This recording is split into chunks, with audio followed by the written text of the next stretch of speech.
నమస్కారం అండి. నమస్తే సార్, అసలు ఫిషర్స్ అంటే ఏమిటండి? రైట్. సో జనరల్గా మనకి ఏ విధంగా అయితే కాళ్ళ మీద పగుళ్ళు ఏర్పడుతూ ఉంటాయో మలద్వారం లోపల ఏర్పడేటువంటి సన్నని పగుళ్ళని మనము ఫిషర్స్ అంటూ ఉంటారు. సో అవి ఎందుకు ఏర్పడతాయి అని చూసినప్పుడు మలద్వారం లోపల ఎప్పుడైనా మనం మోషన్ హార్డ్గా పాస్ చేసినప్పుడు, బాగా రాళ్ళలాగా పాస్ చేసినప్పుడు మలద్వారం లోపల ఉన్న గోడలు చాలా పలుచుగా ఉంటాయన్నమాట. సో దానివల్ల మనకి మలద్వారం లోపల సన్నని పగుళ్ళు అనేవి ఏర్పడుతూ ఉంటాయి.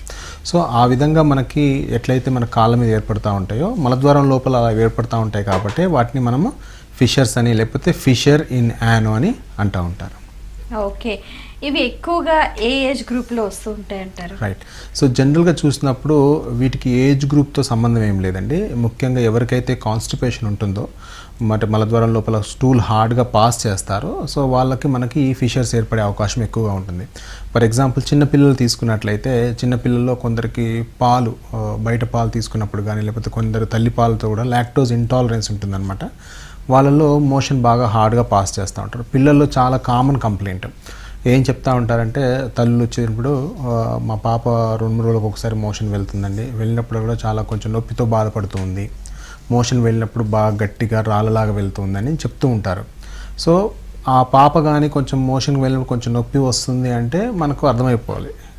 సో ఆ మోషన్ హార్డ్గా వచ్చినప్పుడు మలద్వారం లోపల సన్నని పగుళ్ళు అనేవి ఏర్పడుతున్నాయి. అందువల్లనే మోషన్ పాస్ చేసేటప్పుడు ఆ పాపకి ఏంటంటే కటింగ్ టైప్ ఆఫ్ పెయిన్ వస్తూ ఉంటుందన్నమాట. సో అప్పుడే ఆ పిల్లలు ఏడుస్తూ ఉంటారు. అదేవిధంగా గర్భిణీ స్త్రీలు చూసుకున్నట్లయితే మనకి జనరల్గా 8th మంత్ 6th మంత్ నుంచి 9th మంత్ మధ్యలో ఏమవుతుందంటే బేబీ అనేది ఎక్కువగా పెరుగుతూ ఉంటుంది. సో అప్పుడు ఏమవుతుందంటే ఈ బేబీ యొక్క ప్రెషరు మలద్వారం పైన అనేది గోడల మీద బాగా ఎక్కువ ఒత్తిడి కలుగజేస్తుంటుంది అనమాట. సో దానివల్ల కూడా వాళ్ళకి మోషన్ అనేది సరిగా ఫ్రీ అవ్వదు. సో ప్రెగ్నెన్సీ తర్వాత డెలివరీ తర్వాత ఏం చేస్తూ ఉంటారు వీళ్ళందరూ కూడా, ఎక్కువ చుట్టుపక్కల ఉన్న వాళ్ళు కానీ ఈవెన్ తల్లులు కానీ ఏం చేస్తూ ఉంటారంటే ఎక్కువ వేడి చేసే పదార్థాలు పెడతా ఉంటారు. లైక్ ఎల్లిపాయ కారం అనేసి కొన్ని రకాలు ఎక్కువ బాగా తినిపిస్తూ ఉంటారు. సో దానివల్ల గర్భసంచి బాగా లోపలికి వెళ్ళిపోతుంది ఆ ఉద్దేశంతో. కానీ అన్ని వేడి పదార్థాలు తినిపించేసరికి ఏమవుతుందంటే వాళ్ళకి మోషన్ బాగా గట్టిగా అవుతూ ఉంటుంది. అప్పటికే ఆ టైంలో ఏమవుతుందంటే వాతం అనేది ఎక్కువగా ఉంటుంది బాడీలో. సో అట్లా చేసినప్పుడు ఏమవుతుందంటే ఆటోమేటిక్గా మోషన్ బాగా టైట్ అయిపోయి వాళ్ళకి మోషన్ వెళ్ళినప్పుడు బాగా సివియర్గా పెయిన్ రావడము, అట్లాంటి కంప్లైంట్స్ బాగా కామన్గా కనిపిస్తూ ఉంటాయి. మా దగ్గర పేషెంట్స్ ఎలా వస్తారంటే లైక్ లేడీస్ చిన్న డెలివరీ అయిన తర్వాత ఒక 1 week 10 daysలోనే మోషన్ వెళ్ళినప్పుడు బాగా పెయిన్ వస్తుందని అసలు మంట తట్టుకోలేకపోతుందని కంప్లైంట్తో వస్తూ ఉంటారు. సో ఈ విధంగా గర్భిణీ స్త్రీలలో మనం బాగా ఎక్కువగా గమనించవచ్చు. ఇదే కాకుండా ఎక్కువగా నాన్ వెజ్ తినడము, టైంకి ఫుడ్ తీసుకోకపోవడము, వాటర్స్ కంటెంట్ ఫుడ్స్ తక్కువగా తీసుకోవడము, అండ్ హరీబరీగా ఫర్ ఎగ్జాంపుల్ లేట్ నైట్లో 10 o'clock 11 o'clockకి తినేసేసి మార్నింగ్ 6 o'clock వరకు ఉన్న వాళ్ళు ఏమవుతుందంటే నైట్ తినేది సరిగా అరగకముందే మార్నింగ్ మోషన్ పాస్ చేయరు వాళ్ళు, అండ్ ఆఫీస్కి వెళ్ళిపోవడం జరుగుతుందన్నమాట. సో దానివల్ల ఏమవుతుందంటే మార్నింగ్ మోషన్ పాస్ చేయరు. సో ఈవినింగ్కి ఆ స్టూల్ అనేది హార్డ్ అయిపోతూ ఉంటుంది.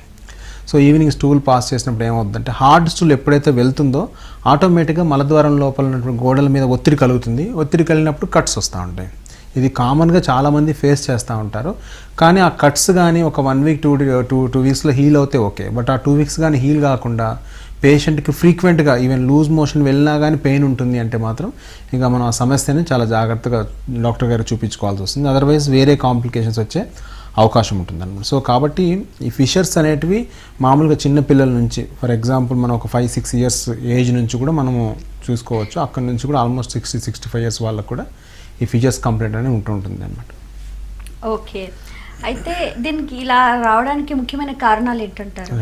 సో ఇప్పుడు ఇందాక చెప్పినట్టుగా ఎక్కువగా కాన్స్టిపేషన్ కలగజేసేటువంటి ఆహారాలు, ఫర్ ఎగ్జాంపుల్ మార్నింగ్ ఏంటంటే పేషెంట్ ఒక 2 సార్లు కానీ మోషన్ వెళ్ళినట్లయితే స్టూల్ అనేది ఇన్కంప్లీట్గా మిగిలి ఉండదు లోపల.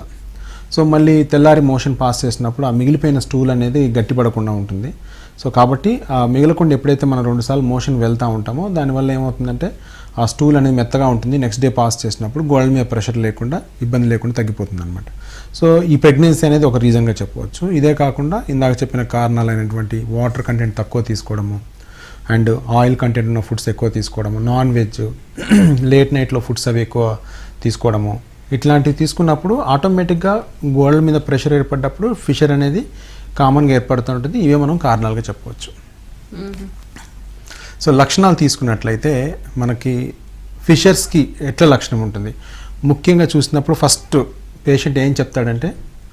మోషన్ వెళ్ళినప్పుడు కటింగ్ టైప్ ఆఫ్ పెయిన్, బాగా కట్ చేసినట్టు నొప్పి వస్తుంది అనేది ముఖ్యమైన లక్షణం. దాంతోపాటు ఒక 2-3 అవర్స్ కూడా బర్నింగ్ ఉంటుంది బాగా. మోషన్ వెళ్ళినప్పుడు చాలాసేపు వెళ్ళొచ్చిన తర్వాత బాగా చెమటలు పట్టేస్తున్నాయి, బాగా మంట వస్తుంది, కొందరైతే కొంచెం కళ్ళు తిరుగుతుంది అని చెప్తూ ఉంటారు. వీటితో పాటు ఇంకో లక్షణం వచ్చేసేసి మోషన్ పైన గీతలాగా బ్లడ్ వస్తుంది అనమాట. ఎలా అయితే మనకి ఇట్లా కోసుకోపోయినప్పుడు ఏదైతే గీతలాగా వస్తుందో బ్లడ్, అలా మలద్వారం లోపల ఉన్నటువంటి కట్స్ పై నుంచి మోషన్ ఇలా పాస్ చేసినప్పుడు వాళ్ళకు కత్తెరతో కత్తిరించినట్టుగా అండ్ మోషన్ మీద గీతలాగా బ్లడ్ రావడము అండ్ ఒక 2-3 అవర్స్ మంట ఉండడం, ఇది ముఖ్యమైన లక్షణంగా చెప్తూ ఉంటారు. వీటితో పాటు అక్కడ చిన్న స్కిన్ ట్యాగ్స్ పెరుగుతాయి, అంటే చర్మం తగులుతూ ఉంటుంది అనమాట మోషన్ వచ్చే మార్గం దగ్గరలో. సో దాన్ని ఏమంటారంటే సెంటినల్ పైల్ అంటూ ఉంటారు. సో జనరల్గా అది తగలగానే అందరూ ఏమనుకుంటారంటే పేషెంట్స్ నాకు పైల్స్ వచ్చాయని కంప్లైంట్ చెప్తా ఉంటారండి. డాక్టర్ దగ్గరికి వచ్చినా కానీ వాళ్ళు ఏం చెప్తారంటే ఫస్ట్ నాకు పైల్స్ ఉన్నాయి డాక్టర్ గారు అని చెప్తారు. సో మేమేమంటామంటే పైల్స్ అనేది డిసీజ్ మాత్రమే, మీ లక్షణం ఏంటో చెప్పండి అని అడుగుతాం. అప్పుడు చెప్తారు మోషన్ వెళ్ళినప్పుడు నొప్పి వస్తుంది, చాలాసేపు దాకా మంట ఉంటుంది. సో అలా చెప్పినప్పుడు మనకు తెలిసిపోతుంది అనమాట, oh it is a clear cut fisher అని. కాబట్టి ఫిషర్ లక్షణము మెయిన్ నొప్పి, మంట ఉండడము, అప్పుడప్పుడు మోషన్ మీద గీతలాగా బ్లడ్ రావడం, తర్వాత చుక్కలు పడడము, బయట చేతికి చిన్న స్కిన్ లాగా తగలడం, ఇది ఎక్యూట్ ఫిషర్. జనరల్గా మనకి కొంతమందికి బ్లడ్ కూడా పడిపోతూ ఉంటుంది, బ్లడ్ కూడా పడుతుంటుంది. బట్ మనం అడగాల్సింది ఏంటంటే పెయిన్తో పడుతుందా, పెయిన్లెస్ బ్లడ్ పడుతుందా, అంటే పెయిన్ లేకుండా పడుతుందా. సో ఈ రెండింటిని మనం అడగాల్సి వస్తుంది అనమాట. సో పెయిన్తో కానీ బ్లడ్ పడుతుందంటే 99% మనకి ఈ కట్స్ మాత్రమే ఉంటాయి. అలా కాకుండా పేషెంట్కి ఎలాంటి నొప్పి లేకుండా మోషన్ వెళ్ళినప్పుడు ఇలా సిరంజ్తో కొట్టినట్టు కానీ, బాగా ఇట్లా పంపుతో కొట్టినట్టు కానీ బ్లడ్ ఇట్లా ధారలాగా పోతుందంటే అది పైల్స్ యొక్క లక్షణం. ఓకే.